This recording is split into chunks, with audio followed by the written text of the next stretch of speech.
Le nouvel esprit public, Philippe Meyer. Bonjour.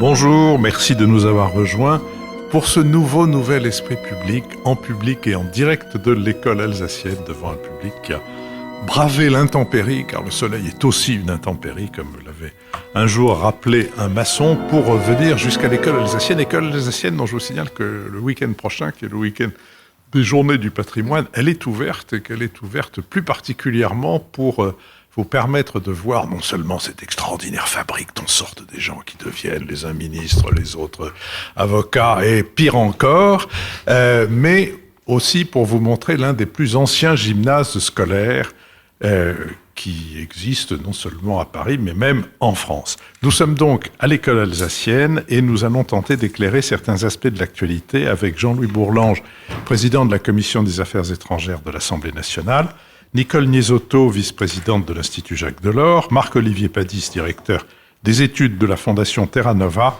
et Richard Verly, correspondant à Paris du quotidien en ligne suisse Brix. Nous sommes partenaires de l'hebdomadaire Le 1, dont le numéro a pour titre « Chili, les fantômes de la dictature ». Il est ainsi chapeauté « 50 ans après le coup d'État de Pinochet, les démons de la dictature n'ont pas totalement disparu ». Malgré la transition démocratique amorcée en 1988 et l'aspiration à une société plus juste qui s'est exprimée lors de la révolte sociale d'octobre 2019, la société chilienne, profondément violente et inégalitaire, peine à rompre avec ce passé. Dimanche prochain, nous allons nous lancer dans quelque chose d'un peu nouveau, pas complètement, mais un peu, nous allons nous intéresser, nous allons développer l'intérêt que nous avons toujours eu, mais peut-être pas toujours développé suffisamment pour l'économie et plus particulièrement pour la microéconomie. Vos réactions nous feront voir si nous vous avons intéressé ou pas. Nous diffuserons une conversation sur le commerce équitable. Mais nous avons choisi un exemple concret plutôt qu'une analyse générale parce que je suis de ceux qui pensent qu'une monographie a beaucoup à nous apprendre. Et donc, nous consacrerons cette conversation à une certaine façon de pratiquer le commerce du café. Que nous ayons choisi le café n'étonnera pas celles et ceux qui savent que le café est la seconde matière première échangée dans le monde en valeur, juste après le pétrole, et la première matière première agricole. Il s'en consomme 2,250 milliards de tasses par jour et sa production fait vivre 25 millions de personnes au sein même des pays producteurs et 110 millions à travers le monde si on compte les importateurs, les torréfacteurs, les cafetiers, etc. Donc nous interrogerons le patron d'une compagnie française, Malongo, fondée à Nice en 1934, qui emploie près de 400 collaborateurs et qui met en avant sa politique de rémunération équitable et de culture respectueuse de l'environnement. Les émissions consacrées à l'actualité reprendront évidemment leur cours le dimanche suivant, c'est-à-dire le 24. Je précise, pour le cas où de mauvais esprits se seraient glissés dans notre auditoire, je précise que Malongo ne contribue en rien, directement ou indirectement, au financement de cette émission, ni même, et c'est très dommage, mais il pourrait y contribuer après, mais avant ce serait un peu ennuyeux. Par contre, d'ailleurs, si dans la salle et de l'autre côté du micro, il y a des gens qui veulent contribuer au financement de cette émission, surtout qu'ils enlèvent l'oursin qu'il y a dans leur poche et qu'ils ne se privent pas. Voilà, toutes ces émissions, celles d'aujourd'hui, celles de la semaine prochaine, font l'objet d'un compte-rendu analytique, autrement dit d'un compendium, qui est garanti rédigé sans recours à l'intelligence artificielle et auquel vous pouvez vous abonner gratuitement en cliquant sur ce lien. Vous le recevrez dans votre boîte aux lettres de courriel chaque mercredi, que Dieu continuera à faire. Les échanges que nous aurons tout à l'heure avec le public de l'école alsacienne seront diffusés mercredi prochain dans le cadre de nos badas. Les badas de la série Si c'est pour la culture, on a déjà donné, reprendront le mercredi 20 avec pour invité Hugues Gall, qui fut directeur du Grand Théâtre de Genève et de l'Opéra National de Paris et à qui je demanderai de quoi est fait cet étrange métier de directeur de maison d'opéra. Je n'ai garde évidemment à l'oreille de cette 7e saison de vous rappeler que nous vivons de vos contributions et qu'elles sont défiscalisées, mais j'avais déjà commencé à amorcer ce sujet il y a quelques instants. Passons maintenant, si vous voulez bien, au premier de nos deux sujets, celui du chef de l'État devenu homme orchestre de la République. Avec la rentrée, le président se montre sur tous les fronts diplomatiques, avec du 28 au 30 août au Quai d'Orsay la traditionnelle conférence des ambassadeurs. Dans le quotidien L'Opinion, Jean-Dominique Merchet estime, je cite, que loin de se contenter de fixer les grandes lignes de la politique étrangère, le chef de l'État mettra les mains dans le cambouis de tous les détails de l'action extérieure de la France. Et si dans la Ve République, la diplomatie fait partie du domaine réservé du chef de l'État, l'ancien ambassadeur Michel Duclos estime toutefois que la centralité de la fonction présidentielle dans notre dispositif diplomatique peut devenir une faiblesse, car il n'est pas sain dans le monde complexe actuel que tout repose à ce point sur les épaules d'une seule personnalité. Dans la foulée, Emmanuel Macron a reçu le 30 août au soir avec Elisabeth Borne les chefs des partis politiques représentés au Parlement, ainsi que les présidents des 3 chambres, l'Assemblée nationale, le Sénat et le Conseil économique et social. L'objectif affiché du président, trouver des voies pour faire avancer le pays en l'absence de majorité absolue à l'Assemblée. Au menu, la situation internationale et ses conséquences sur la France, mais aussi les nuits d'émeutes que nous avons vécues, je cite évidemment l'Élysée, avec pour objectif de prendre des décisions pour renforcer l'indépendance de notre pays et rebâtir notre nation et tout ce qui la tient, la famille, l'école, le service national universel, la transmission de notre culture, notre langue, la régulation des écrans, notre organisation et nos institutions dans tous les territoires. Après le grand débat, les conventions citoyennes, le Conseil national de la refondation, le président recourt maintenant à une nouvelle innovation démocratique. C'est le président qui prend le volant, dit Hervé Marseille, président de l'Union des démocrates et indépendants. Le 4 septembre, à l'occasion de la rentrée scolaire, Emmanuel Macron a répondu sur YouTube aux questions du vidéaste web Hugo Travers, dit Hugo Décrypte. Troubles dépressifs, urgence climatique, réduction des vacances d'été, harcèlement à l'école, pacte enseignant, coût de la vie, RSA, resto du cœur. Pendant près de 2 heures, le chef de l'État a abordé plusieurs sujets censés préoccuper les moins de 26 ans, en insistant sur ceux qui concernent l'éducation nationale. Le président assume cette omniprésence. Compte tenu des enjeux, l'éducation fait partie du domaine réservé du président, justifiait-il, dans les colonnes du Point fin août. L'école, c'est le cœur de la bataille que l'on doit mener parce que c'est à partir de là que nous rebâtirons la France, insistait-il. Pour autant, son entourage réfute le terme de super-ministre de l'Éducation nationale. Mais les médias observent qu'en mettant l'école au cœur de son projet, Emmanuel Macron prend directement le dossier en main et se désigne comme le véritable responsable. Sur cette question, Marc-Olivier Padis. Merci Philippe. J'ai été frappé également par cette expression dans le long entretien du Point paru fin août, disant « Compte tenu des enjeux, l'éducation fait partie du domaine réservé du président ». Utilisation métaphorique de l'expression « domaine réservé » qui renvoie normalement à des dispositions constitutionnelles. Je suis moins surpris du fait que le président soit très abondant dans son analyse de la politique internationale, parce que ça, c'est effectivement dans les prérogatives du président, dans la répartition institutionnelle de la Constitution. Mais dire que l'éducation devient le domaine réservé du président parce que c'est un sujet central, là, c'est un peu plus surprenant. Et on se demande comment réagit le ministre de l'Éducation à ce type d'annonce, puisque... Avec respect. Avec respect, certainement. Mais son autorité pourrait en être amoindrie. Alors, j'ai regardé, vous l'avez mentionné, les pratiquement 2 heures d'entretien du président avec Hugo Décrypte, qui est un jeune commentateur qui commente aussi certains aspects de l'actualité de la semaine écoulée, si on veut, mais très connu sur les réseaux sociaux. Et c'est quand même un exercice intéressant où on voit le président entrer dans le détail de la politique scolaire pendant près de 2 heures. C'est-à-dire on voit, moi je ne lui reprocherai pas de s'intéresser à ce sujet, mais on a l'impression effectivement qu'on est dans un système assez étrange dans lequel le président de la République pourrait décider des dates de vacances, des tenues vestimentaires des élèves, du contenu des programmes d'histoire, et donc on a un peu le vertige. En réalité, dans le détail, il est moins interventionniste qu'il ne le semble. Et moi, je ne lui reprocherais pas de se passionner, parce qu'il n'y a pas d'autre terme, pour un sujet comme l'enseignement professionnel, qui est un sujet qui n'a jamais été traité sérieusement en France, ni par aucun ministre, ni par aucun Premier ministre, ni par aucun président. Et même Hugo Pardon, Décrypte... Marc-Olivier, sauf l'enseignement professionnel agricole par Rocard. Et dès lors, sur l'enseignement professionnel.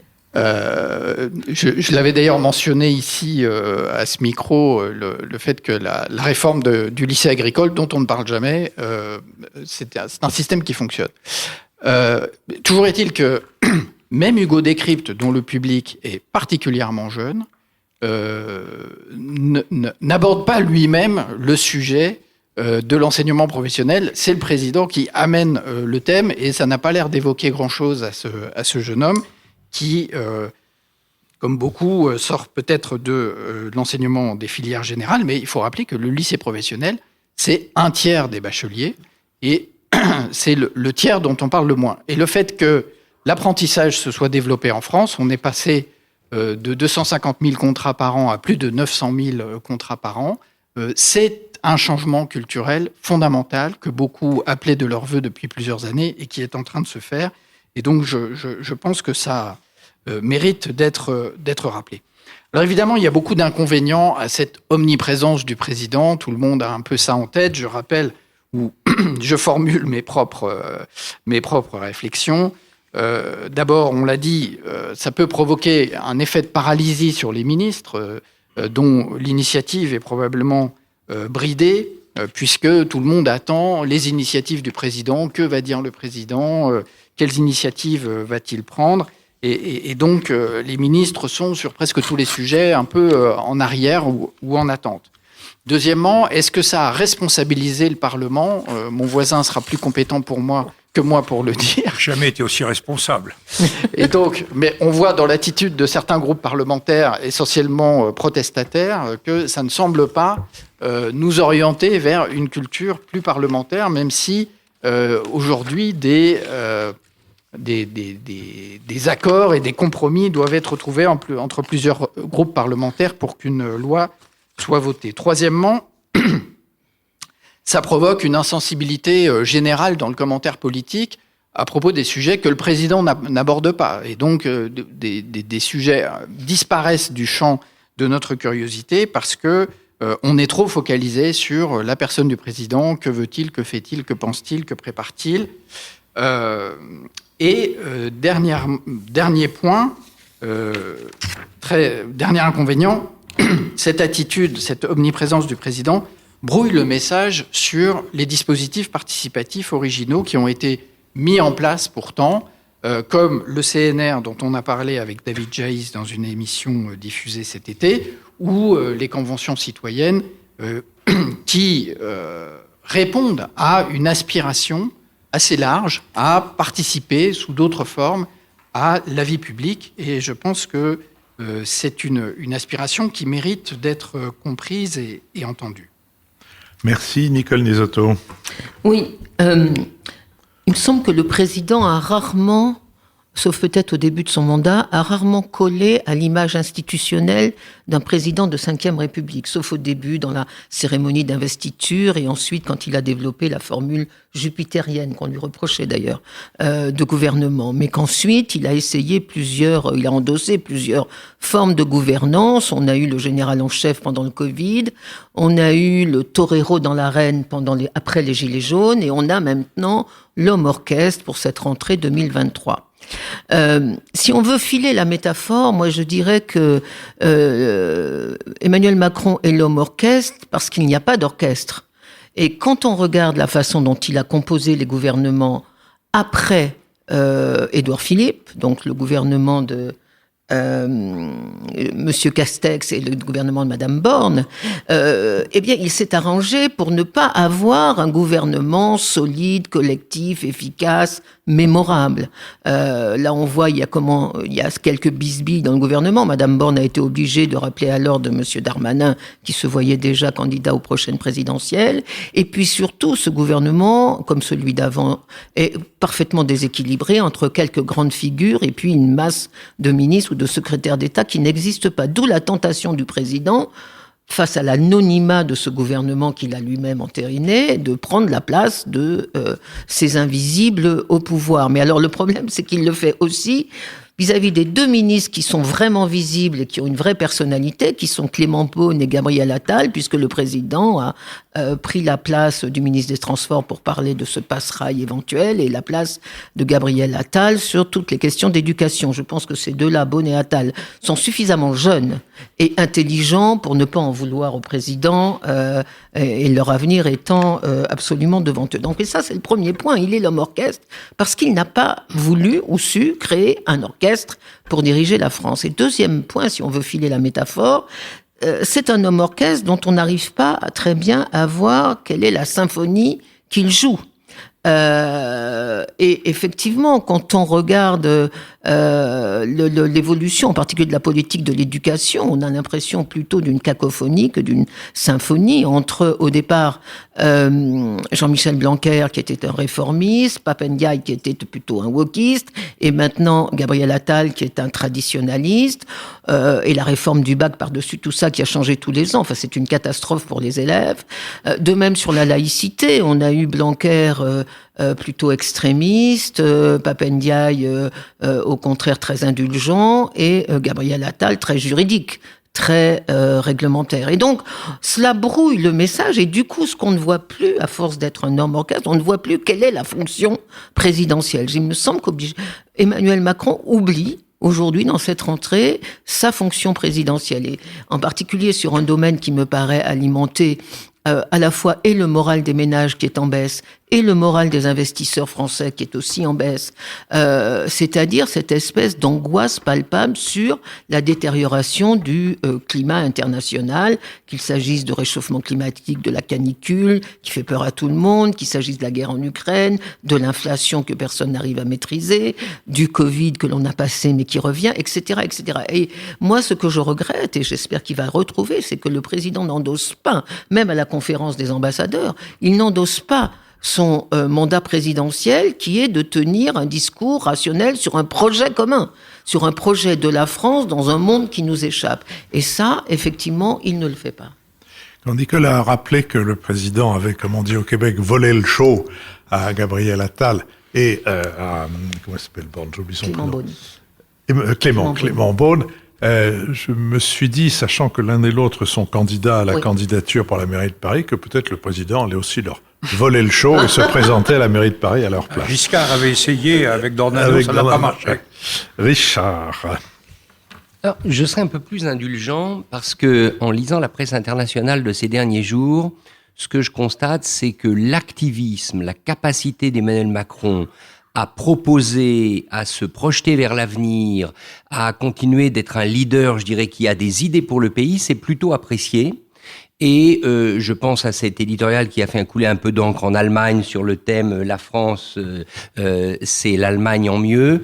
Autrement dit, il y a une dimension psychologique chez Emmanuel Macron de se profiler comme un leader et un moteur qui est quand même apprécié de l'étranger et qui peut être bienvenu dans une phase, on le voit avec la Coupe du Monde de rugby et ça va se poursuivre avec les Jeux Olympiques où la France va être sur le devant de la scène, certes pour des raisons sportives, mais quand même, médiatiquement parlant, on va être amené à beaucoup parler de la France et de ce point de vue-là, je trouve plutôt intéressant la manière dont Emmanuel Macron essaie de relancer la machine. Après, la réalité, c'est qu'au fond, Emmanuel Macron, il a une obsession qui est assez logique vu qu'il ne pourra pas se représenter. Son obsession, c'est de ne pas se retrouver président marginalisé, de ne pas se retrouver dans le rôle d'un président qu'on commence à oublier, le fameux syndrome du lame duck, pour employer cette expression anglo-saxonne.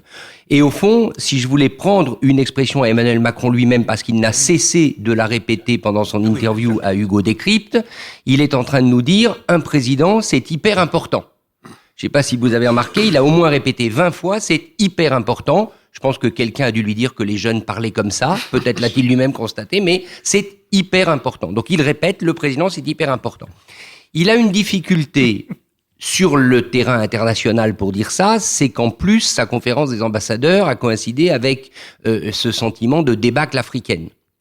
Il y avait le coup d'État au Niger, il y a eu simultanément le coup d'État au Gabon. Les deux sont très différents, mais donnent quand même la même impression, surtout vu de l'étranger, c'est que la puissance française vacille de manière presque irrémédiable, d'autant que certains ambassadeurs français très actifs sur les réseaux sociaux, je pense notamment à Gérard Haraud, ne cessent de dire qu'il faut que la France dégage d'Afrique, que c'est terminé, que la page est tournée. Bref, quand vous avez un ambassadeur aussi prééminent et aussi visible que Gérard Haraud qui chante je dirais la chanson du déclin français irrémédiable, il est assez normal que tout le monde commence à y croire. Donc là, sur le terrain international, en ce moment, pour Emmanuel Macron, c'est une phase compliquée. On en reparlera quand on viendra évoquer le sujet du G20. Mais sur le terrain intérieur, moi, ce qui me frappe, et je sais que Jean-Louis Bourlange réagit souvent quand je parle ici de référendum, j'ai l'impression qu'il se place dans une logique référendaire, Emmanuel Macron. Il se place sur le terrain sociétal, notamment à travers l'école. Il parle donc de formation. Il mentionne un programme qui fonctionne, c'est vrai. L'apprentissage, ça marche. Il y a de plus en plus d'apprentis en France. Il parle du pass ferroviaire. Bref, il parle de sujets de société avec, en s'appuyant sur quelques conclusions du Conseil national de la refondation et autres. Et pour moi, ça mène presque inéluctablement à un référendum à un moment donné. D'ailleurs, il l'a évoqué dans sa lettre de compte-rendu aux partis politiques, après les avoir rencontrés, la lettre de synthèse qui leur a été envoyée, où il évoque l'idée qu'il est prêt à travailler sur un référendum, et on a même dit, les observateurs qui suivent l'Élysée, qu'il pourrait même s'y risquer sur le terrain de l'immigration. Donc moi, c'est comme ça que j'interprète sa rentrée. Il veut être chef d'orchestre isolé, il l'a toujours été. De toute manière, Macron ne sait faire que du Macron, c'est-à-dire être extrêmement précis dans le détail et rappeler en permanence que tout est hyper important. Mais si ça devait se terminer dans quelques mois ou peut-être à mi-mandat par un référendum éventuellement à plusieurs questions comme ça a été évoqué, alors là, je trouve que toute cette posture deviendrait assez logique. Quelqu'un a évoqué tout à l'heure le Conseil national de la refondation comme l'une des initiatives propres au président. Je voudrais juste rappeler que nous avons enregistré une émission avec le secrétaire général de ce Conseil national de la refondation, secrétaire général qui a été et qui redeviendra le collaborateur, l'un des membres du panel du Nouvel Esprit Public, David Jayes, et vous pouvez trouver ça très facilement sur notre site. Vous allez à la rubrique thématique et là, vous tapez Conseil national de la refondation, j'allais dire de la révolution. Jean-Louis Bourlange. La disrupture. Oui, écoutez, c'est effectivement assez difficile pour un membre de la majorité d'aborder ce sujet, bien que c'est un sujet que je trouve digne d'intérêt, puisque je l'ai contribué à le proposer à nos amis, sans penser que je serais, en oubliant que je serais obligé d'en parler, ce qui n'est pas tout à fait facile. Alors je vais quand même, du coup, prendre ma vieille peau, ma peau ancienne, la plus ancienne de toutes, qui est celle de prof de lettres, et je vais dire que je crois que si on fait référence au théâtre classique, il y a trois pièces qui me paraissent devoir être envisagées pour comprendre l'attitude de Macron. La première, c'est une pièce assez mauvaise de Corneille, l'une des dernières pièces, Sertorius. Sertorius était un général romain qui était trouvé que vraiment la décadence romaine, c'était pas son truc, et qui avait donc décidé de fonder une république romaine régénérée en Espagne. Et la pièce, qui est très mauvaise, comporte cependant un beau vers dont on ne retient généralement que le premier hémistiche. Vous le connaissez tous, c'est « Rome n'est plus dans Rome ». Mais ce qui est mieux, c'est le second hémistiche, dans lequel Sertorius ajoute « Rome n'est plus dans Rome, elle est toute où je suis ». Et là, on est vraiment dans la conception que vous avez évoquée d'ailleurs, que Emmanuel Macron se fait de son rôle. La République est toute où il est. Il n'y a pas de parti qui n'existe en dehors de la convocation par le président des chefs de parti. Il n'y a pas de parlement qui existe dans aucune forme possible. D'ailleurs, c'est quand même le seul cas connu d'une utilisation de la concertation partisane pour mettre dans l'ombre le Parlement. C'est quand même assez fort comme produit. Il n'y a pas d'Europe. Ça, j'avais été frappé de ça quand Madame Goulard s'était fait retoquer par la commission parlementaire selon une procédure que j'affectionne, puisque c'est moi qui l'avais inventée du temps de Barroso. J'avais fait retoquer un intéressant, d'ailleurs, commissaire, qui était le commissaire de M. Berlusconi, et j'avais inventé une procédure qui, depuis, a prospéré, sur laquelle la commission compétente devait voter pour ou contre le commissaire. Ce qui, soit dit en passant, montre que, contrairement à ce qu'on dit, la commission n'est pas en apesanteur. Et quand Madame Goulard avait été retoquée, le président avait été saisi d'une sorte de crise de colère en disant « Mais de quoi le Parlement se mêle-t-il » Effectivement, il se mêlait de faire ce que les traités, condamnablement réinterprétés par un certain nombre de parlementaires, les traités lui donnaient mission de faire. Et là, on est donc dans cette situation. Et la deuxième chose, les deux autres pièces, je les dois au grand professeur qui avait écrit un livre admirable que j'avais bien étudié quand je passais la Grègue, qui était M. Scherer, qui avait écrit la dramaturgie à l'âge classique, ça s'appelait un truc comme ça. Et il opposait deux pièces, Tartuffe et les Fourberies de Scapin. Et c'était autour d'une conception, c'était le héros rare ou le héros prodigué. Tartuffe, qui est la pièce centrale, le personnage central de la pièce qui porte son nom, n'apparaît qu'au troisième acte, on le voit peu, on parle tout au long de la pièce, on parle de lui, on cède au charme qu'il exerce, ou on proteste contre les exactions auxquelles il se livre, mais il est, au bout du compte, très peu présent. Et puis, Scapin, c'est l'inverse. Scapin, dans les Fourberies de Scapin, il est présent à toutes les scènes de la pièce de Molière et il mène la pièce d'une façon absolument endiablée. Et là, je crois que ce choix est très intéressant parce que le choix de la sobriété, par exemple, c'est celui que choisit Madame Le Pen, dont on ne parle pas. C'est le choix qui avait permis à François Mitterrand de faire un retour très intelligent qui avait été organisé notamment par M. Pilan, après des silences, la parole rare, la parole nécessaire.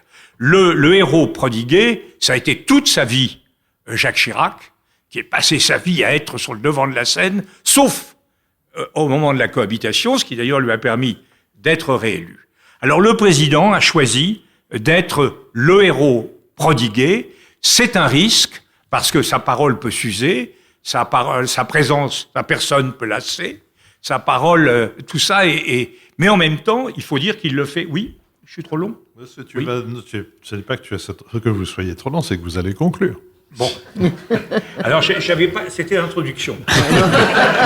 Je m'en doutais, mais grâce à Dieu, le dimanche à l'école alsacienne, on peut après... Je vais dire que deux choses. C'est que je crois qu'il alors, il a fait tous ces exercices et qu'il est exceptionnel parce que ça a marché. Je veux dire, tout le monde a reconnu qu'il était plus fort, plus insomniaque, plus persévérant, plus éloquent, plus brillant, plus compétent. Ils ont tous convenu, notamment les chefs de parti, que c'était très bien. Mais, c'est là-dessus que je vais conclure, parce que je vais passer de l'introduction à la conclusion, en escamotant un développement qui vous aurait passionné.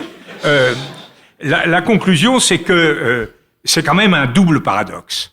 Parce que ce que les Français ressentent aujourd'hui, c'est la volonté d'un pouvoir partagé.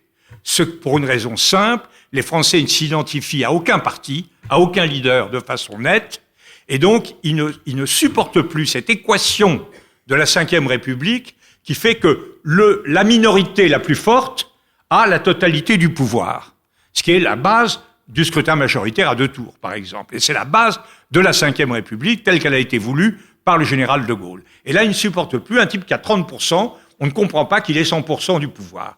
Et donc là, il prend vraiment les gens à contre-pied avec un talent exceptionnel, mais ça rend difficile les choses. Puis deuxièmement, le problème fondamental, c'est l'institution qu'il met en cause. C'est-à-dire le Parlement. Il a un problème précis, depuis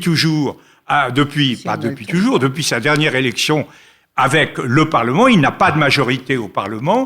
Et donc, il invente tout un ensemble de mécanismes pour contourner le Parlement, alors que le problème, c'est quand même de trouver un équilibre des pouvoirs avec le Parlement. Et moi, je trouve que j'aurais aimé, mais c'est pas tellement contraire à son tempérament que ça ne me surprend pas qu'il ne le fasse pas. J'aurais aimé qu'il pense que nous étions dans une demi-cohabitation et qu'il devait donc inventer un partage inédit, lui gardant évidemment tout le contrôle de la politique étrangère et de la politique européenne, et gardant le contrôle des grands équilibres politiques sur lesquels il a été élu, mais confiant à un Premier ministre ou à une Première ministre le soin de fabriquer véritablement une majorité et de fabriquer un contrat législatif.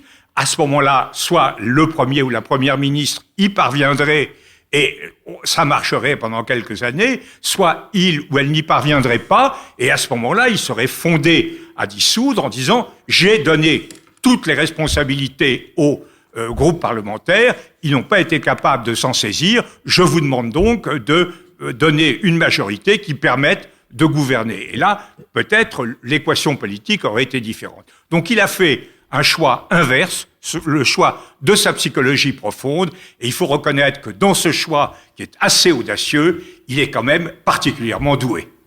Alors, comme vous savez, le dimanche, en public à l'école alsacienne, nous disposons d'une deuxième chance, qui est la réaction aux questions de notre public, lequel va sûrement, avec une grande impatience que je devine, demander à Jean-Louis de développer le passage intermédiaire dont il nous a privés, sous l'effet de mes directives extrêmement sérieuses et sévères, et pour que nous puissions aborder et traiter, pas seulement aborder notre deuxième sujet, celui du G20 et du G20 en face du BRICS, je vous propose que nous revenions après, dans la deuxième partie de l'émission, à notre premier sujet.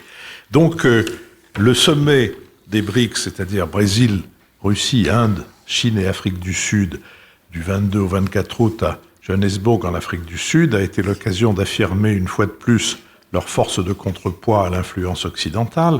Ce bloc représente plus de 42% de la population mondiale, 30% de son territoire, 23% du PIB mondial et 18% du commerce mondial. Cependant, seuls 6% du commerce total s'opère entre ces pays. Créés au départ avec 4 membres en 2009, les BRICS ont été rejoints par l'Afrique du Sud en 2010. 6 nouveaux membres ont adhéré cette année, l'Arabie Saoudite, l'Argentine, l'Égypte, les Émirats Arabes Unis, l'Éthiopie et l'Iran. Avec 6 des 10 premiers producteurs de pétrole, les BRICS contrôlent désormais le marché mondial. L'arrivée de ces nouveaux coffres-forts qui disposent d'importantes réserves de change s'accompagne de l'entrée en force du monde arabo-musulman avec l'Égypte et l'Iran. Ces pays ont peu en commun, si ce n'est un objectif prioritaire, le rééquilibrage de l'ordre économique mondial en leur faveur, grâce notamment à la dédollarisation. Comme le souligne la déclaration finale du sommet, les BRICS veulent basculer vers plus de paiements en monnaie locale. L'Inde prétend déjà payer le pétrole russe en roupies, la Chine commence à payer le pétrole saoudien en yuan. En présidant cette année le G20 qui rassemble depuis hier à New Delhi les dirigeants des 19 économies les plus développées plus l'Union européenne, l'Inde entend préserver la pertinence du forum, le seul où les pays occidentaux côtoient les pays émergents du Sud. Les sujets ne manquent pas, guerre en Ukraine, lutte contre les effets du changement climatique, sécurité alimentaire, conflits commerciaux, solidarité avec les pays en développement, rivalité technologique avec la montée en puissance des cryptoactifs. L'absence de 2 hôtes de marque, le président russe Vladimir Poutine pour cause de sanctions et son homologue chinois Xi Jinping, illustre les tensions entre leurs membres. Après 18 mois de guerre, le forum reste profondément divisé au sujet de l'invasion russe. Plusieurs dirigeants des pays émergents sont soucieux, à l'instar de Narendra Modi, le Premier ministre indien, de ne pas choisir leur camp. Tensions également entre la Chine et l'Inde après la publication par Pékin d'une carte revendiquant les terres que l'Inde affirme posséder dans l'Himalaya, où des combats ont opposé les deux armées il n'y a pas si longtemps, en 2020. Défi de la montée en puissance des BRICS, qui comprennent désormais l'Arabie Saoudite et l'Argentine, comme je l'ai dit tout à l'heure, tout en gardant un œil inquiet sur la Chine. L'Inde navigue entre les États-Unis, dont elle s'est rapprochée, la Russie, qui lui est encore très utile, et quelques puissances moyennes. Au non-alignement a succédé à New Delhi le pluri-alignement ou plurilatéralisme, qui consiste à préserver la liberté de choix et d'action de l'Inde sur la scène internationale et donc à démultiplier les relations avec un maximum d'États ou groupes d'États dans le monde en ne se rendant dépendant d'aucun en particulier et en ignorant autant que possible les rivalités entre eux. Sur cette question, Nicole Nisotto. Oui, je vais commencer par une remarque sur ce nouveau multilatéralisme qui prolifère depuis quelques années sur la scène internationale où pratiquement tous les mois ou tous les 2 mois, on a une rencontre au sommet des chefs d'État et de gouvernement par forum spécialisé. Alors, non plus seulement les institutions traditionnelles qui ont été créées à la suite de la Seconde Guerre mondiale, le FMI, la Banque mondiale, l'ONU. Personne, par exemple, ne parle de l'Assemblée générale des Nations unies qui va se réunir dans 2 semaines à New York. Mais on a donc cette prolifération de sommets plutôt informels entre des chefs d'État et de gouvernement. Donc le G7, le G20, les BRIC, il y a aussi l'OCS, l'Organisation de coopération de Shanghai, qui a été formée par la Chine et la Russie. Il y a le Quad, qui est ce dialogue de sécurité entre les États-Unis, le Japon, l'Inde et l'Australie. Et sans parler de tous ces sommets mondiaux sur les questions environnementales, les COP pour le climat et encore récemment un succès sur la préservation de de la diversité biologique au sein des océans. Et donc on peut dire d'un côté que c'est une très bonne chose parce que au moins ça justifie, enfin ça exprime la prise de conscience des chefs d'État, quelle que soit leur couleur politique, qu'on est dans un monde global où la solution au problème ne peut être que global, que ce soit du climat, que ce soit de la paix, qu'il s'agisse de la répartition de l'énergie, etc. Donc on peut se féliciter de ce nouveau multilatéralisme qui est en pleine expansion. On peut aussi considérer que ça ne sert à rien. Et moi, je suis plutôt sur cette ligne-là quand on voit à quel point ces groupes sont pollués de l'intérieur par des contradictions qui les rendent complètement inefficaces. Regardez, le G20, vous avez en même temps les États-Unis et la Chine. Ils n'arriveront jamais à se mettre d'accord sur quoi que ce soit. Et je me rappelle qu'une des premières réunions du G20, après la crise de 2008, sur initiative française, puisque c'est Nicolas Sarkozy qui avait inventé le G20 au niveau des chefs d'État et de gouvernement, ce G20 avait décidé, avec une unanimité exceptionnelle, de supprimer les paradis fiscaux. Bon, on va bien voir où on en est aujourd'hui de cette suppression. De même, il y a 3 ans, le G20... Travail de longue haleine. Oui, travail de longue haleine. De même, il y a 3 ans, le G20 avait décidé d'une taxe de 30% sur les bénéfices des sociétés. On est encore en train d'essayer de définir ce que sont les bénéfices des sociétés. Donc, voilà, soit ils sont minés de l'intérieur et ça ne donne rien. Pareil, par exemple, pour les BRIC. Dans les BRIC, vous avez en même temps l'Inde et la Chine. Les 2 ennemis traditionnels, ils peuvent pas se voir, ils n'arriveront jamais à rien. Et quand vous regardez le dernier sommet qui s'est tenu en Afrique du Sud, bon, le seul succès du sommet des BRIC, ça a été l'élargissement à d'autres pays, et en particulier les plus anti-occidentaux de ces pays. Et donc, on a un nouveau multilatéralisme parfaitement médiatique et, à mon sens, parfaitement inutile, mais qui donne l'illusion qu'on va vers une espèce de gouvernance mondiale. Et je trouve que c'est cela qui est le plus dangereux. On n'a pas de gouvernance mondiale, on a au contraire, à travers ce nouveau multilatéralisme, une montée en puissance des volontés de puissance nationales. Et c'est ça qui me paraît important. J'ai le droit quand même à 2 minutes par rapport à Jean-Louis tout à l'heure. J'aurais voulu quand même dire un mot sur l'Inde. Les minutes ne sont pas par rapport à Jean-Louis, les minutes sont par rapport à la pendule. Non, mais j'ai parlé très peu. Hein. Sur l'Inde, je dis quand même un mot, Non, mais s'il très te bien, plaît, Philippe. Très bien, la qualité remplace la quantité. Bravo, Philippe. Sur l'Inde, qui vient d'accueillir, qui est en train d'accueillir en ce moment le sommet du G20, avec Monsieur Modi à la tête depuis 10 ans et peut-être qui sera réélu printemps prochain, l'Inde est en train d'essayer de devenir une très grande puissance internationale avec comme seule idéologie cette volonté de puissance au détriment de tout projet collectif. Et je trouve que l'opération de séduction que l'on fait à l'Inde est une cécité de la part des Occidentaux vis-à-vis d'un pays qui, comme vous l'avez dit, Philippe, prêche le multi-alignement, c'est-à-dire le pragmatisme et le cynisme absolu sur la scène internationale, se servant des uns ou des autres selon son propre intérêt, et en tout cas, se servant des réunions multinationales pour exprimer sa propre volonté de puissance Richard nationale. Verlet.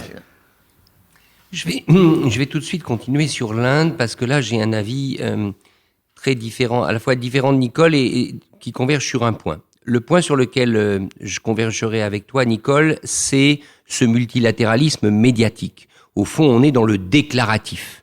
On est dans le déclaratif aux BRICS, on est dans le déclaratif sur beaucoup de plans, et on sait que l'Inde est très forte dans le déclaratif. Ça a toujours été une force de la diplomatie indienne qui, par ailleurs, est très petite en nombre. Le ministère des Affaires étrangères en Inde, contrairement à la Chine, c'est pas du tout une puissance énorme dans l'appareil étatique indien. Mais là où les Indiens ont été très forts, et ça remonte à l'indépendance, c'est-à-dire à 1947, au mouvement des non-alignés, ils ont toujours su prendre la parole au bon moment et accaparer la parole et s'attribuer une forme de magistère moral.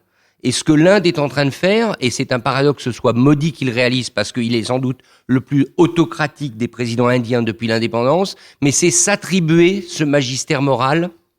Or aujourd'hui, dans notre époque de communication reine, ça compte le magistère moral et ça compte notamment au sein de pays émergents et au sein de pays du Sud où les opinions publiques sont tout de même faciles à façonner. Ça, c'est mon point de convergence. Le point de divergence absolue, c'est que, qu'on le veuille ou non, ça ne veut pas dire que ça marche maintenant, ça ne veut pas dire que ça va marcher, mais les pays du Sud cherchent à se structurer autrement et à s'affranchir de ce qu'ils perçoivent comme étant la domination occidentale.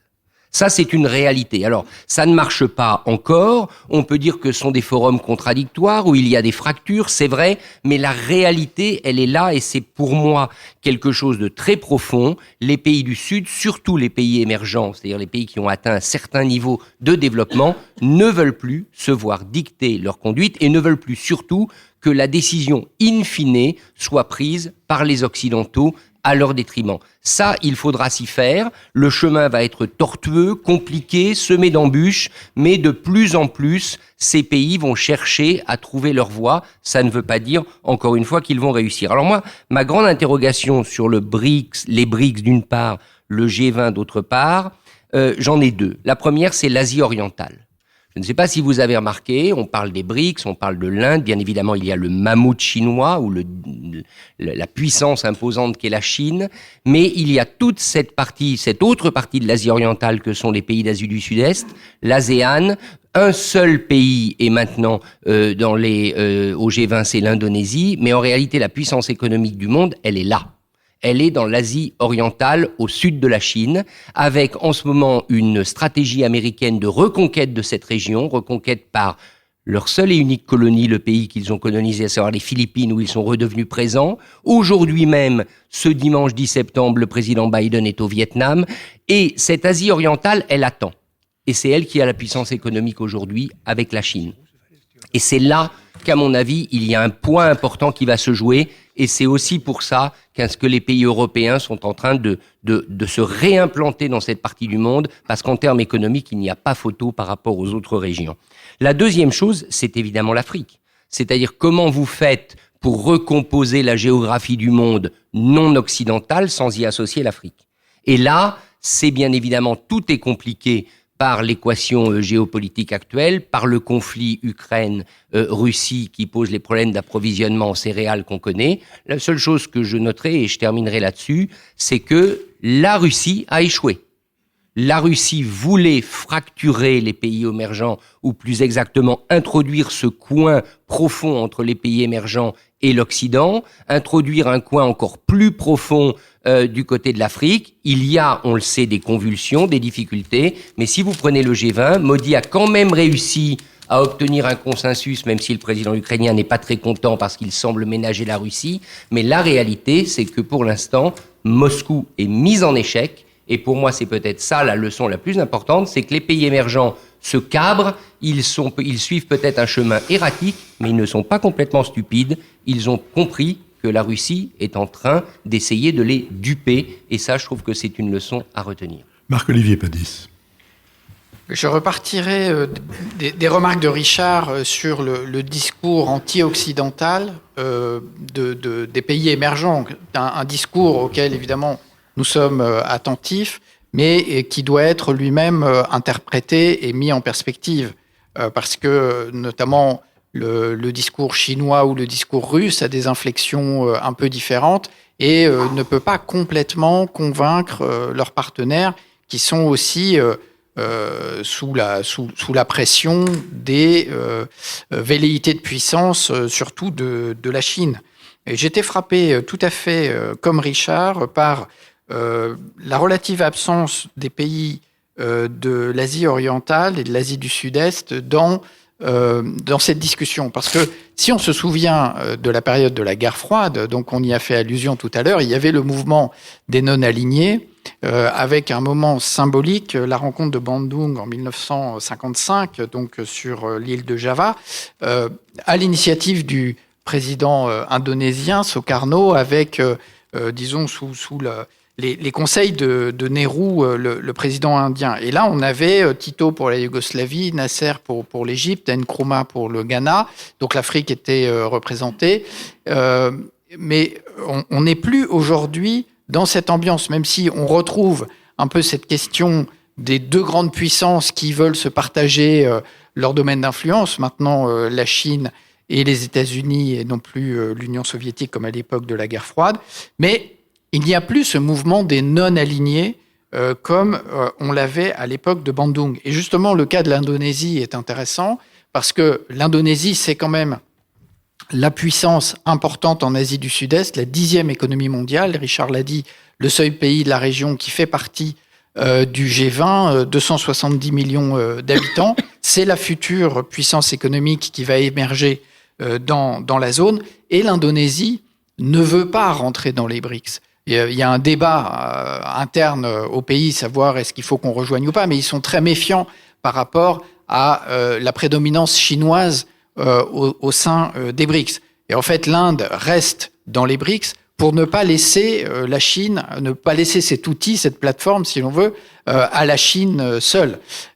Mais donc, il y a un certain nombre de pays qui restent non alignés au sens un peu ancien, comme l'Indonésie. Et puis, effectivement, on a ce concept nouveau des pays multi-alignés, comme l'Inde, c'est-à-dire qui ne veulent pas choisir dans ces nouveaux sphères d'influence qui se mettent en place. Alors, je suis assez d'accord avec Nicole sur le fait qu'il y a beaucoup de contradictions au sein de chacun de ces mouvements, mais la question, c'est est-ce que ces contradictions n'ouvrent pas des opportunités supplémentaires à des pays qui veulent avoir une diplomatie transactionnelle, c'est-à-dire ne pas s'engager sur des grands principes, des textes, comme dans le système multilatéral, où on a des textes de référence, où on a en principe des engagements, des règles qu'on suit. Être dans un système complètement transactionnel, ça ouvre des opportunités à des pays, mais évidemment, tout ça est beaucoup moins prévisible. Jean-Louis Bourlange.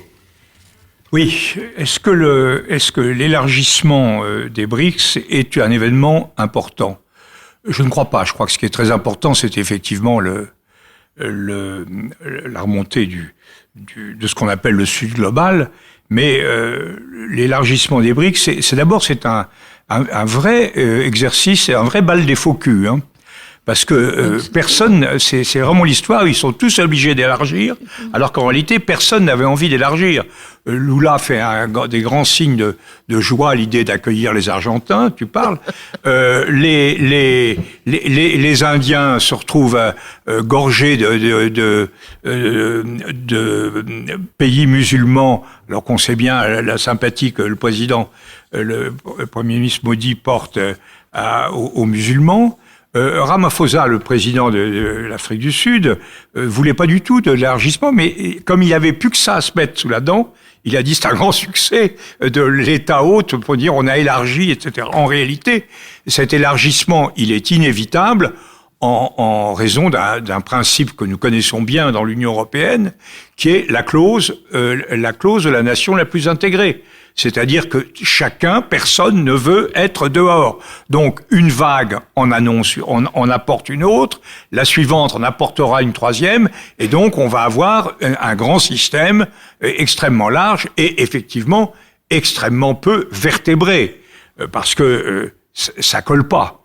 Vous avez quelque chose où vous avez à la fois la Chine et l'Inde qui sont en conflit fondamental, non seulement en conflit frontalier, mais vraiment en conflit fondamental sur l'ensemble du monde. On a les musulmans et les hindous, on a une situation, on a des producteurs de pétrole et on a des consommateurs, tout ça, des consommateurs, donc les uns ont plutôt intérêt à gagner de l'argent avec le pétrole, les autres non, et tout ça donne et aucune institution sérieuse, aucun système, Dieu sait que le système communautaire est un peu vaseux parfois en Europe, mais il n'y a rien d'approchant, rien ne fonctionne.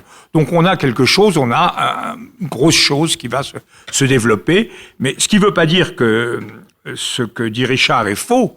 Je crois que là où il a tout à fait raison, c'est dire que la réalité du Sud global, de son poids dans l'économie, de son poids dans la finance, de son poids dans l'industrie, de son poids démographique, et le recul de l'Occident, c'est quelque chose de fondamental. En réalité, ce que nous vivons, c'est deux choses.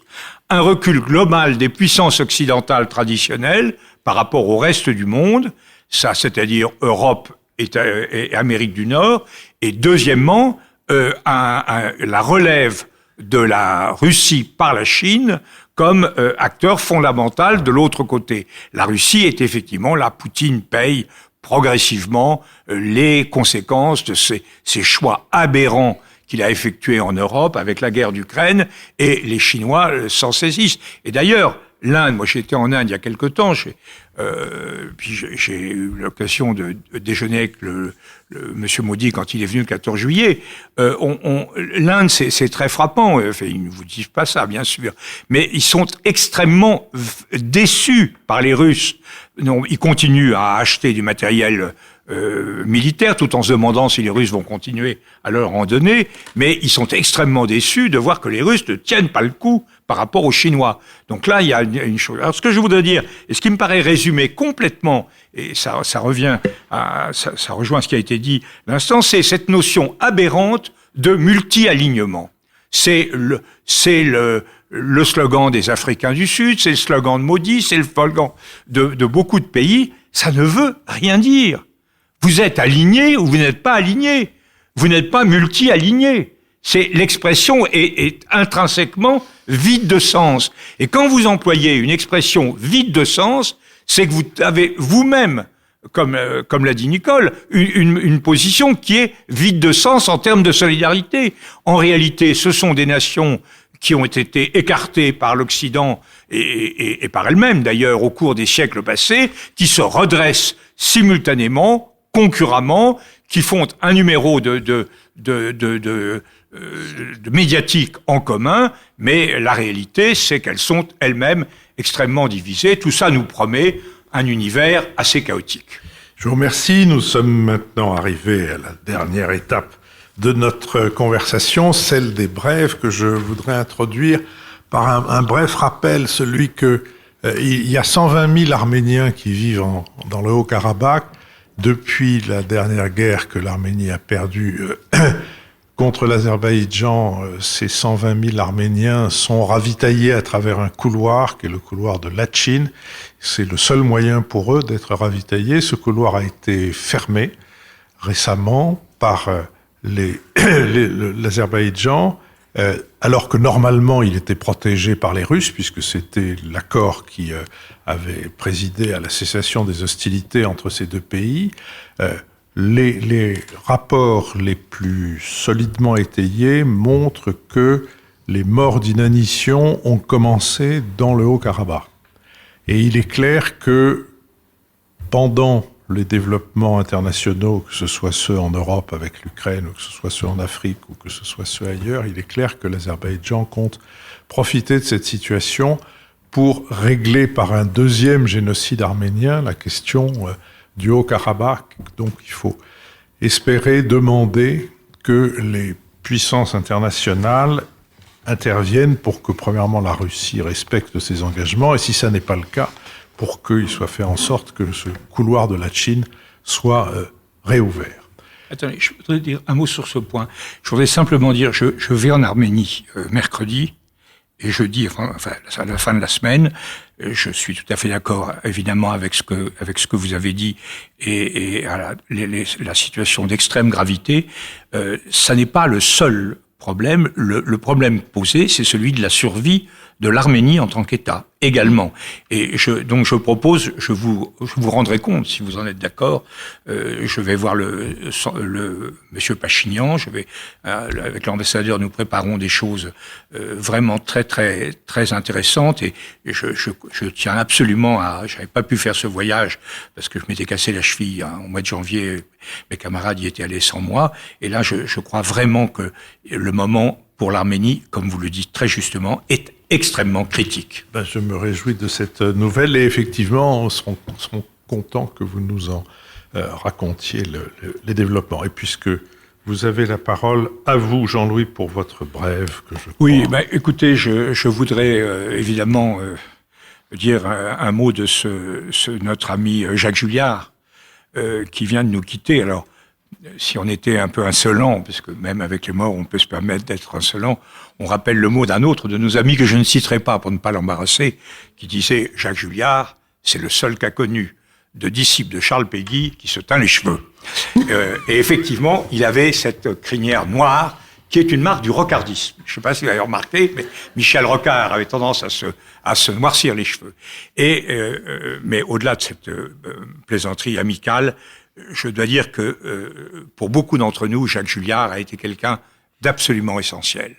Alors, on voit bien, je dirais deux choses sur lui. Premièrement, idéologiquement, il a levé un voile sur un passé que le bolchevisme fondamental de la gauche française nous a empêché de voir, qui était la puissance, la vitalité, la générosité de l'anarcho-syndicalisme, et notamment de ce qui avait été le sujet de sa thèse, Fernand Pelloutier. Sa thèse, parue en 71, c'était Fernand Pelloutier et les origines du syndicalisme d'action directe.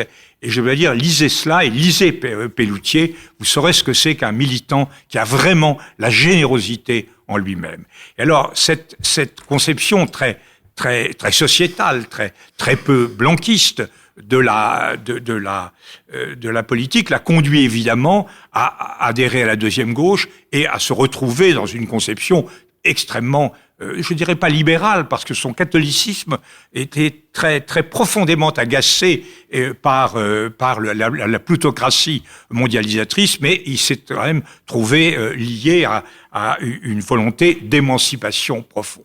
Et ça, et il a contribué à l'émergence, même s'il n'était pas macronien, mais il a contribué à l'émergence de cette vision différente de la société par rapport à ce que nous avions voulu. Mais je dirais simplement, et je terminerai par ça, il y a le polémiste. Le polémiste était enchanteur, il avait une plume formidable, et je citerai qu'un seul mot. Je me rappelle, François Mitterrand avait fait une conférence de presse, on l'avait interrogé sur les écoutes téléphoniques, et le commandant Proutot, il avait fait un grand papier positif sur le grand développement sur le commandant Proutot, et quelques semaines plus tôt, il avait fait un grand papier, un grand développement aussi sur Bernard Tapie. Et 3 jours plus tard, Julliard écrit dans le Nouvel Observateur, après l'éloge de Bernard Tapie et du commandant Proutot, François Mitterrand nous doit une revanche, l'éloge d'un honnête homme. Alors, ça, c'est quand même du talent. Je voudrais ajouter un mot à ce qu'a dit Jean-Louis. Jacques Julliard était l'un des membres fondateurs, l'un des premiers à participer à l'Esprit public, à France Culture. Il m'y avait beaucoup encouragé. Et juste une anecdote le concernant, j'avais 77, j'avais rassemblé un certain nombre de ce qu'on appelait de l'autre côté du rideau de fer les anecdotes, c'est-à-dire les blagues politiques qui se moquaient du régime, sous le titre « Le communisme est-il soluble dans l'alcool ?» et je l'avais confié à la collection politique que dirigeait Jacques Julliard. Et il y a eu à ce moment-là une levée de bouclier des écrivains de gauche qui ont fait pression sur le président du Seuil pour qu'il ne publie pas un livre à la veille des élections de 1978, que ce livre allait faire perdre de toute évidence. Et le président du Seuil a cédé, jusqu'au moment où Jacques a dit « Très bien, vous cédez, eh bien je m'en vais ». Et compte tenu de ce que Jacques représentait comme puissance éditoriale à l'intérieur du Seuil, le livre a quand même été publié, très mal publié. Il a donc rappelé le mot de Clémenceau, les gens qui ont du caractère l'ont généralement mauvais. Voilà, il avait en effet du caractère. Marc-Olivier Padis. Oui, j'ai eu une pensée ce matin pour Jacques Julliard, bien que je sois incapable de faire son éloge comme vous l'avez fait, mais je me souviens bien que j'écoutais les premières émissions de l'Esprit public avec Jacques Julliard. C'était pour moi, jeune auditeur, un rendez-vous très important.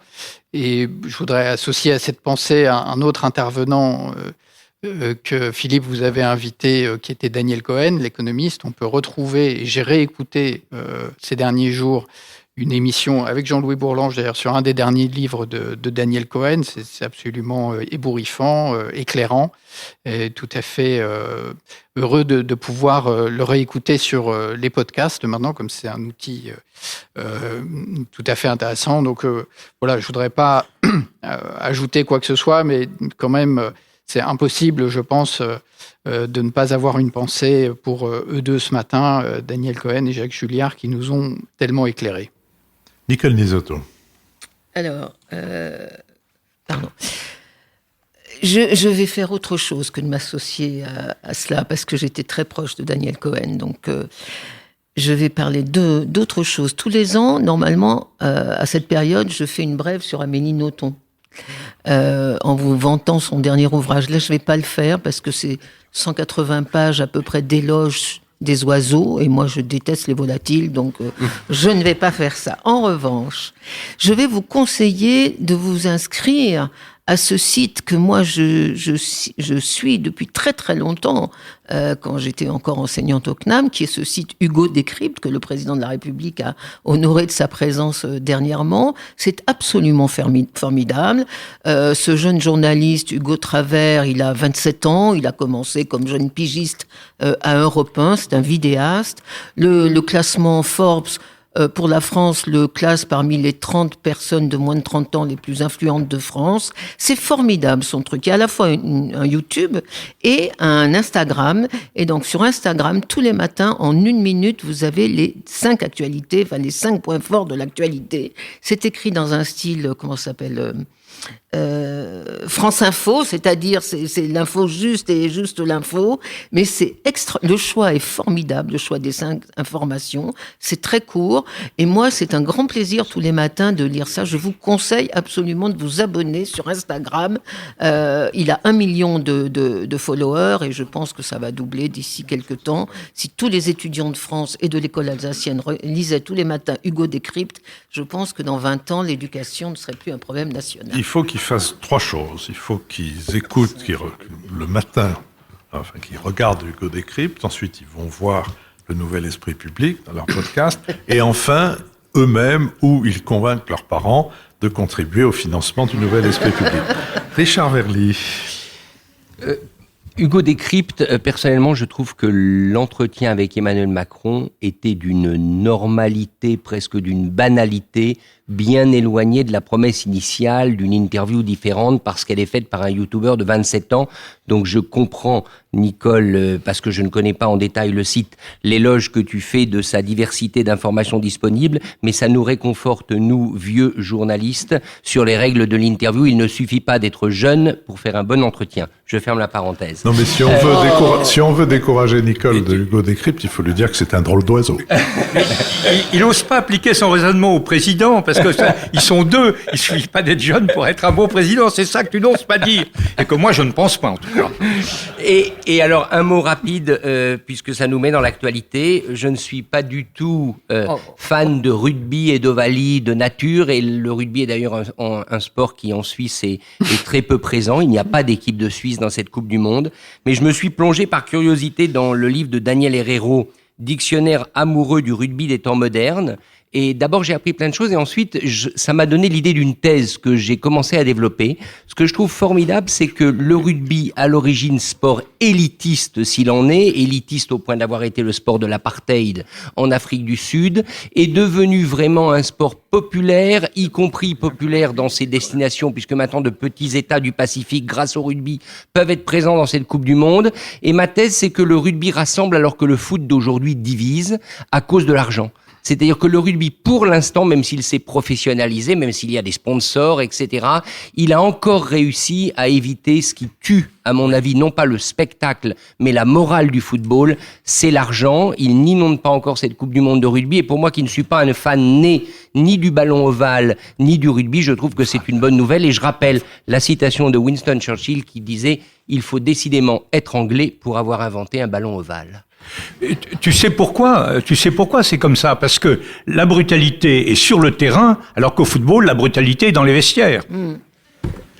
Messieurs, c'est sur cette parole que je vous invite à colporter autour de vous que je vais commencer à remercier les uns et les autres. Je remercie Sophie Jacquin avec qui cette émission a été préparée. Je remercie Benoît Carré qui va en assurer le compendium, Nicolas Tourneau qui veille à notre site, tandis qu'Olivier Magloire veille aux plateformes de financement. Je remercie Laurie Galigani et Fabrice Gros qui ont enregistré cette émission à l'école alsacienne, dont je remercie le directeur et dont je rappelle qu'elle sera ouverte pendant les Journées du patrimoine afin de vous permettre de visiter l'un des plus anciens gymnases scolaires de France. Et je vous donne rendez-vous mercredi pour le BADA qui sera celui des échanges que nous allons avoir maintenant avec le public et dimanche prochain pour cette émission particulière de microéconomie sur le commerce équitable du café. Merci beaucoup.